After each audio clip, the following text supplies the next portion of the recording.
Si votre objectif est de parler couramment l'anglais, ma prescription, c'est d'apprendre des groupes de mots plutôt que d'apprendre les mots pris de façon individuelle. Ça va nettement plus rapidement lorsque vous apprenez les groupes de mots. Et en anglais, il y a des groupes de mots qui vont très souvent ensemble. En français, on les appelle des co-occurrences. En anglais, c'est collocations. Collocations, c'est pas co-location. Collocations. Collocations. Aujourd'hui, je vais vous apprendre 10 catégories de co-occurrences. Et comme ça, lorsque vous apprenez ces mots, vous les transportez tout simplement dans vos phrases. Vous n'avez pas besoin de vous rappeler les mots individuellement. Alors, à vos carnets de notes, ready, let's go. Hello everybody, it's Coach Joe, your English coach. So without further ado, let's get right into it. But first, let's define a collocation. What are collocations? Well, let me write the definition here and write it down. Collocations are words that naturally pair together, forming standard expressions, okay? Ça veut dire, ils vont ensemble.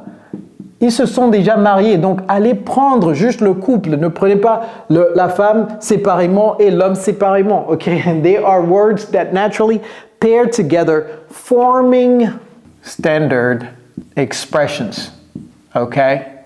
Very good. Now, let's talk about different categories, standard expressions. Let's talk about different categories of collocations. The first one, let's talk about adjective plus noun. All right. Here, let me give you a couple of examples of words that go together. For example, heavy rain. Vous voyez très souvent ces deux mots aller ensemble, n'est-ce pas? Heavy rain. Strong coffee.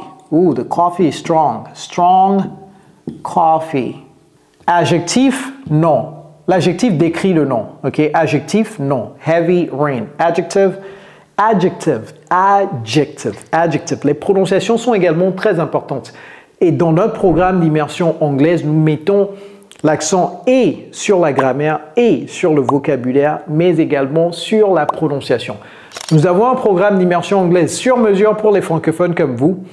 Nous avons déjà aidé des milliers de francophones littéralement dans plus de 50 pays du monde à parler couramment l'anglais avec une bonne prononciation. Si vous voulez qu'on vous tienne la main dans ce cheminement, alors dans la barre de description de cette vidéo, il y a un lien. Cliquez sur le lien, remplissez vos informations et moi-même, je vais vous contacter pour vous en dire plus. OK? Noun plus noun. For example, traffic jam. L'embouteillage, c'est traffic, c'est pas trafic. Traffic jam. L'acte de naissance, birth certificate. Birth certificate. Vous voyez que ces mots vont très souvent ensemble, n'est-ce pas? Certificate. Certificate. Birth certificate. All right, we also have verb plus noun. For example, prendre une décision. Comment dire prendre une décision? Une erreur que je vois très souvent, c'est la traduction littérale du français en anglais. To take a decision. Ce n'est pas correct. Ici, c'est le verbe faire. Vous dites quoi? Faire? Oui, faire une décision. To make. Donc, vous voyez que si vous apprenez cette expression, vous n'avez plus besoin de penser à la traduction littérale, n'est-ce pas? Make a decision. To make a decision. Maintenant, comment dit-on prendre un risque? To take. Ça, c'est la traduction littérale. Take a risk. To take a risk. OK? Nom et verbe. Donc ici, on a verbe et nom. Maintenant, nom et verbe. Nom. Vous voyez que nom en anglais, c'est UN plutôt que OM. C'est OUN. All right. L'aboiement des chiens, dogs. Dogs bark. Dogs bark. Bombs, explosion, ou bien bombs explode. Donc ça, c'est un verbe. Bombs explode. Dogs bark. Les chiens aboient, les bombes explosent. Et vous voyez, exploser, en anglais, c'est un D là-bas. Ce n'est pas un S. OK? Verb plus adverb. Les adverbes modifient les noms, modifient les adjectifs et modifient également d'autres adverbes.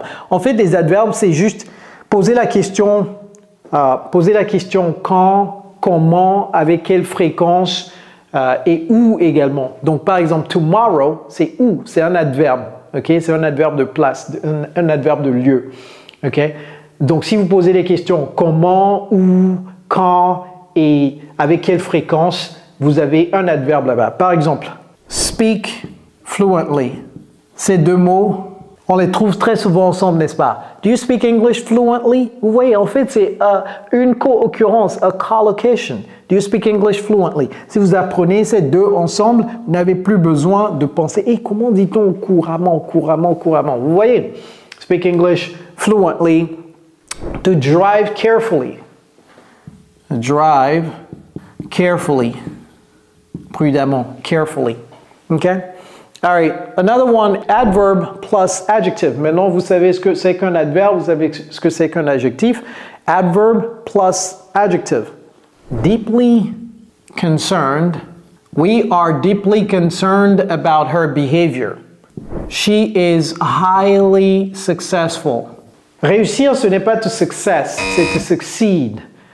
All right, what else? Verb plus preposition. Verb plus preposition. And here we call that a phrasal verb. A verb plus preposition. Prendre soin de quelqu'un, to look after someone. Fuir, to get away. To get away. Il y a beaucoup de phrasal verbs. J'ai plein de vidéos sur les phrasal verbs sur ma chaîne. All right, next. Number 8, preposition plus noun. For example, donc ici, ça commence avec la préposition, ok? Donc ici, ça se termine avec les prépositions, mais ici, ça commence avec la préposition. On time.